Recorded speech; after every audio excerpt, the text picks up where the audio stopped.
नाज़रीन, इस्लामाबाद और रावलपिंडी में इन दिनों दो चीज़ों का राज है। सड़कों पर पानी पानी और फिजाओं में अफवाहें ही अफवाहें। इस्लामाबाद के हर अहम ड्राइंग रूम में मुस्तकबिल के जायचों पर बात हो रही है। अफवाहें एक इजलास की वजह से ज्यादा तेजी के साथ फैलने लगी हैं, अब तो रुकने का नाम ही नहीं ले रही। इस इजलास की खबर आने से पहले मैं इसे समझने के लिए कुछ अर्ज करता चलूँ। नाज़रीन, काबीना डिवीजन हुकूमत का एक इंतहाई अहम महकमा होता है। आमतौर पर वजीर पार्लिमानी अमूर इस महकमे का हेड तस्वर किया जाता है, मगर हकीकत यह है काबीना डिवीजन बराह रास्त वजीर आजम के मातहत होता है। वजीर आजम साहब का जो प्रिंसिपल सेक्रेटरी है वही इस पूरे महकमे को चलाता है। यूं समझ लें कि हुकूमत के हर हुक्म पर अमल दरामद कराने की जिम्मेदारी जो है वो कैबिनेट डिवीजन के पास होती है। इमरान खान के दौर में उनके प्रिंसिपल सेक्रेटरी आजम खान काबीना डिवीजन को देखा करते थे, आजकल डॉक्टर तौकीर शाह। लेकिन जैसे मैंने बताया कि ये महकमा बराह रास्त वजीर आजम के मातहत होता है, इसलिए वजीर आजम की मंजूरी और मंशा के बगैर न इसका इजलास हो सकता है और ना ही ऐसा कोई करने का तस्वर कर सकता है। मगर चंद रोज कबल ये अनहोनी भी इस्लामाबाद में हो चुकी है। कैबिनेट डिवीजन का एक बहुत अहम इजलास तलब किया गया, जिसके बारे में ना तो प्रिंसिपल सेक्रेटरी तौकीर शाह को कोई इल्म था और ना ही वजीर आजम इस इजलास के बारे में कुछ जानते थे। फिर भी नाज़रीन इजलास हुआ,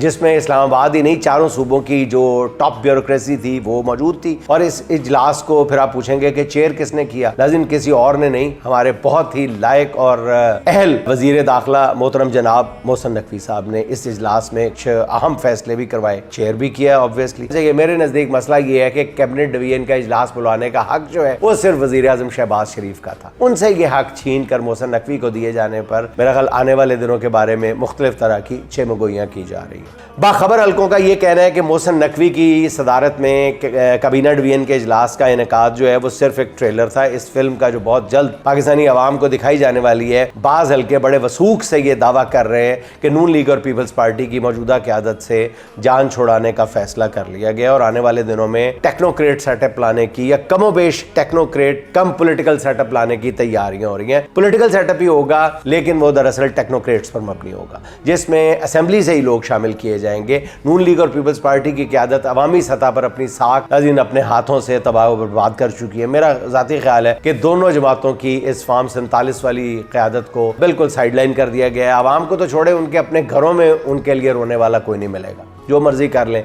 बल्कि इससे आगे की बात सुने, नून लीग में कई अहम रहनुमाओं ने तो अगले सेटअप के लिए मुतल्लका हल्कों को अपने CV भी पेश करना शुरू कर दिए और ख्याल ये है कि इस टेक्नोक्रेट सेटअप में मरकजी किरदार मोहसिन नकवी साहब को मिलेगा। इसलिए ऐन मुमकिन है कि पीपल्स पार्टी इसके लिए ज्यादा मुजामत ना करे। वजह आपको पता है, क्योंकि जरदारी साहब मोहसिन नकवी को अपना बेटा कहते हैं। अगर उनका बेटा बिलावल वजीर आजम नहीं बन सका तो दूसरा मुंह बोला बेटा जो है वो इस मनसब पर फायज हो जाएगा। इसलिए टेक्नोक्रेट सेटअप सिर्फ शरीफ खानदान की मुश्किलात बढ़ाएगा।